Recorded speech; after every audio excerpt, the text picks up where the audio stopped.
Okay, today we're going to show you how to install Linux Mint on any old desktop or laptop. It all works the same. So let's get started here. You can start by going to linuxmint.com, and this is what it looks like. I'll give you a little up close view here in a second. This is what it looks like. And up here,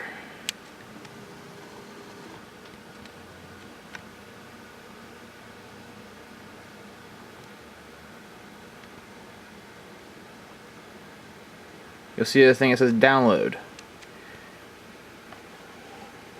You're just going to click on that.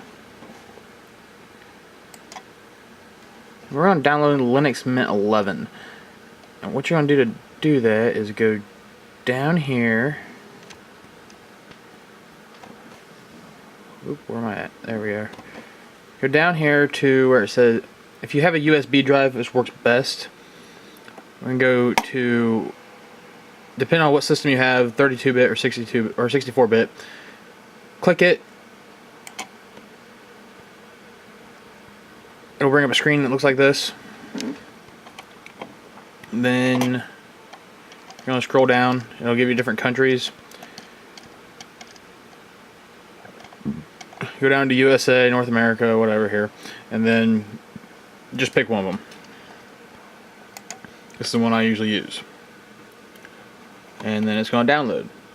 And my connection is running really slow, so I'm not going to wait around on this because it says it's going to take 10 hours. Or 11 hours. I've already got downloaded, so we're just going to cancel that.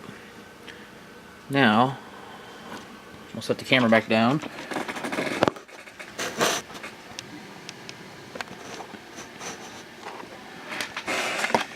Let me go to my downloads. Here where is Linux Mint? Linux Mint right here on the right on the download page.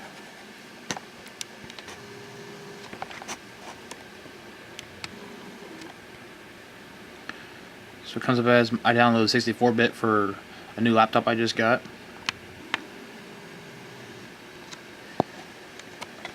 Anyway, you're going to want that. Then you're going to want to download the Universal USB installer, which I'll have on my website, www.johnsonmultimediadesign.com. I'm working on changing the name for that, but as of right now, that's what I've got. I'll have the area for you to download that on my website. Then you're gonna run the USB installer. Once you have everything downloaded, run the USB installer. Comes up, asks you if you agree, license setup, everything else. Go to step 1 here. Has a little drop down menu. You just scroll down where it says Linux Mint.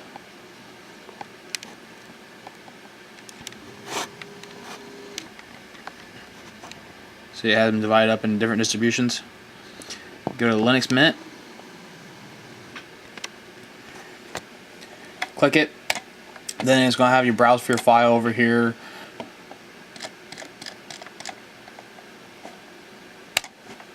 And you're going to want to make sure you download the DVD one. It has all the files and settings and everything that I use. And go to Browse. Search for the one you downloaded, which obviously I've got the 32-bit and 64-bit on here.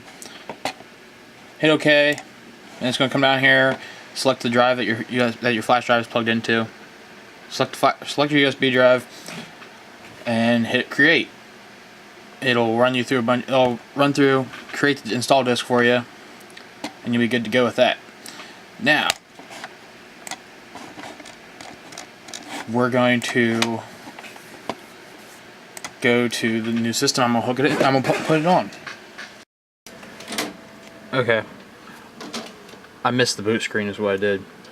It's going to come up say F1 for setup, escape for boot menu, or something along those lines. I know on one laptop I did it was F12 for boot menu.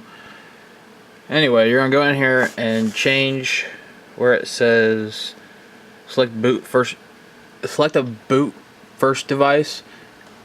Change it down to the USB drive that you had. Change to the USB drive that you had put the Linux install files on. And there's the one I have it on. Hit OK. Gonna do some loading here. Just gonna come up and show you these options. And you're gonna want to click on. Just use the up and down arrows. Start Linux Mint. Click enter.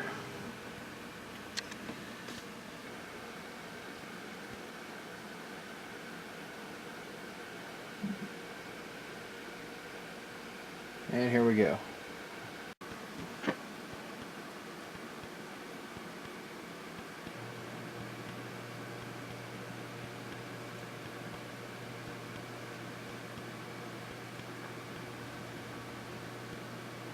And just see the little icon up there is loading up.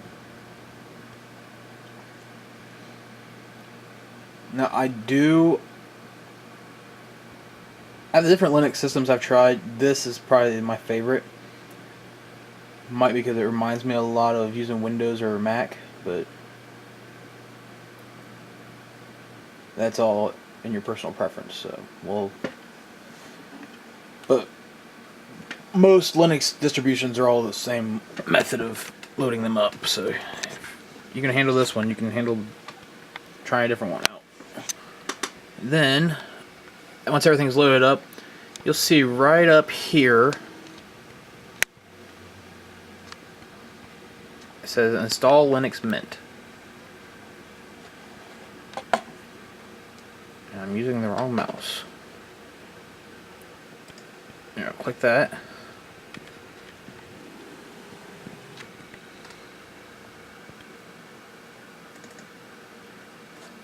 To install Linux Mint on your system.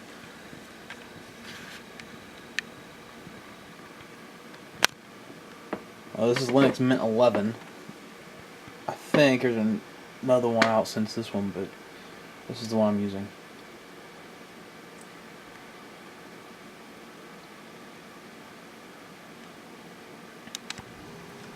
Then I'll come up to this menu here. It'll ask you for what language and the usual good old installation stuff. Just down here, click forward once you pick your language.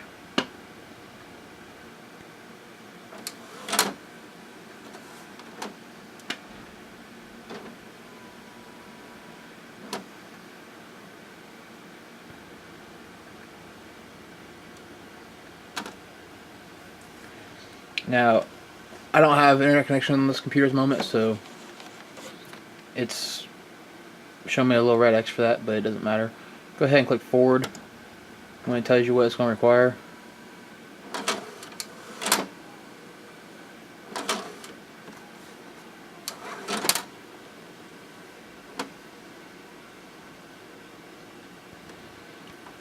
Now, I've already got Ubuntu 11.10 on this computer, and it's giving you the option of install Linux alongside of the other operating system, erase the other operating system and reinstall Linux, or something else. And I usually go with the erase whatever previous operating system it is and install a new one. It's what I found to be the most reliable one, but it's all in personal preference also. Come up with this, and then you're going to hit install.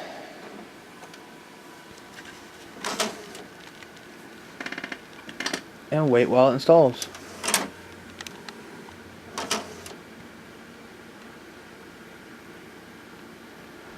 So yeah, as you can see, this is very quick.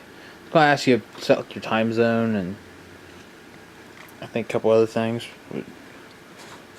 We'll just go with, that's not right. Oh well.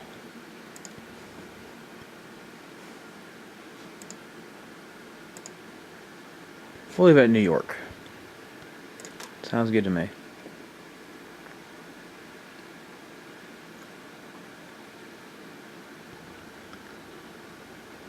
Keyboard layout should already be set depending on which distribution you choose to download. It's going to ask for your name and for you to select a password. So for name,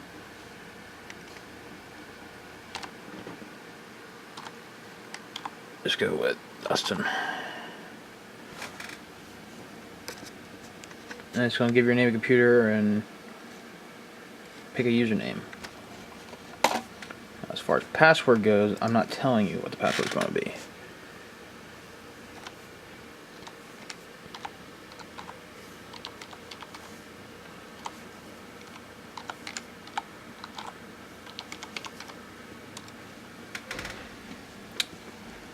Now you have the options to choose click login automatically, encrypt my home folder, whatever, blah blah.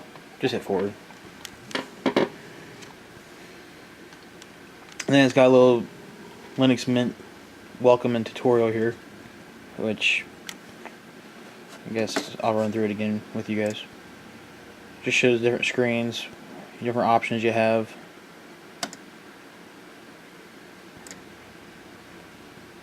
The software packages for Linux Mint is like, it's unbelievable how many different software packages you can get with Linux in general.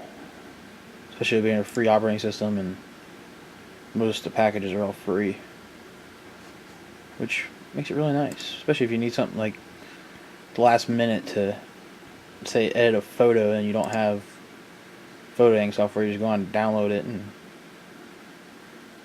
get right to it. Now installation is complete, and it's going to come up and ask you to continue testing or restart system now. Sorry about this camera being so shaky, but I don't have a tripod at the moment. I'm going to go ahead and restart system now.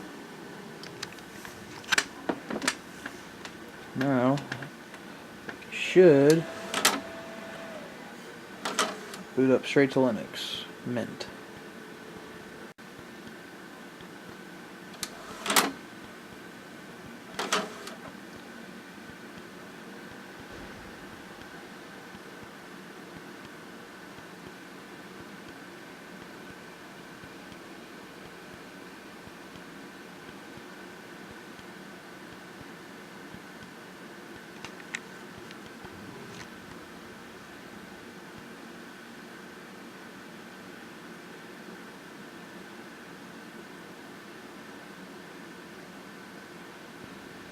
There you have it.